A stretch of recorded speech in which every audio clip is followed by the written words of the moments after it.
ভোরের সময় পাখি ডাকছে। হারু মাঠে যাচ্ছে, হাতে কোদাল নিয়ে।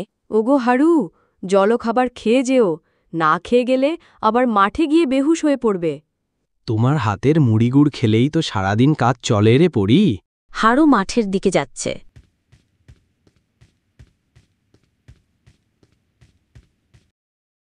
মাঠে কাজ করছে হারু ও তার বন্ধু মুকুল।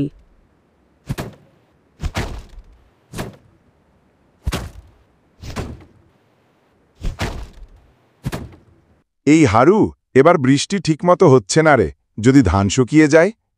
জমি আমাদের মারে মকবুল, মা কখনো সন্তানকে না খাইয়ে রাখে। আকাশ কালো করে আসে, বজ্রধ্বনি। বৃষ্টি নামে হঠাৎ। এলো রে, এলো রে, আমাদের বাঁচানোর জলের ফোঁটা। ঠাকুর হারুর বাড়ি গিয়ে হারুকে ডাক দেয়। হারু, ও হারু, বাড়ি আছো? হারু তো বাড়ি নেই। হারু বাড়ি এলে খাজনা দেওয়ার কথা বলবেন। ঠিক আছে। হারু আর মুকুল মাঠে কাজ করে বাড়ি ফিরে যাচ্ছে।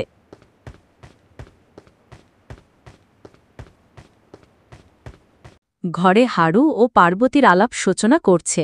শুনছ, আজকে খাজনা দিতে হবে ঠাকুরের বাড়ি। ঘরে তো তেমন টাকা নেই। আমি জমি বিক্রি করব না, পরিশ্রম করব, কিন্তু মাথা উঁচু করে বাঁচব। আমি তো তোমার সাথে আছি গো হারু। যতদিন তোমার হাত আছে, আমাদের সংসারও আছে। হারু ও পার্বতী গল্প করতে করতে রাত হয়ে গেল।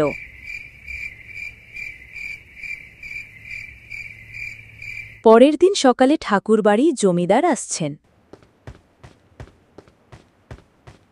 এই হারু, 3 মাস খাজনা বাকি, জমি লিখে দে, না হলে উচ্ছেদ করব।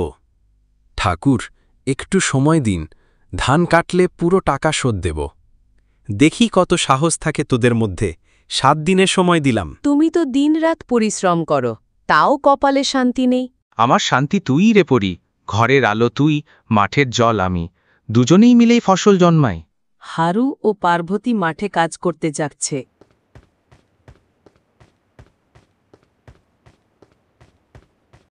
হারু ও পার্বতী একসাথে কাজ করছে, জমি চষে গরুকে খাওয়ায়। ফসল কাটার সময় মুকুল বলল, হারু, দেখিস কি ফসল হয়েছে রে ভাই, এ যে সোনার ধান। এই ধান শুধু আমাদের খাবার নয়, আমাদের মর্যাদা। হারু মনে মনে বলছে, জমির ঘ্রাণে আমি বাঁচি, ঘামে ভিজি, কিন্তু স্বপ্নে ভরি। ঠাকুরের কাছে টাকা নিয়ে যাচ্ছে হারু আর পার্বতী। হারু ঠাকুরের দরজায়। এই নিন ঠাকুর, আপনার পুরো খাজনা। এক ফোঁটা ঘামও ঋণ রাখি না আমরা চাষিরা। তোরা সাহসী, তোদের মতো মানুষই দেশ চলে। গ্রামের মিটিং। গ্রাম প্রধান বলল, হারু শুধু নিজের জন্য নয়, আমাদের গ্রামের গর্ব। ও শিখিয়েছে কষ্ট করলে ফল হয়। আমার হারু শুধু চাষি নয়, আমার রাজা।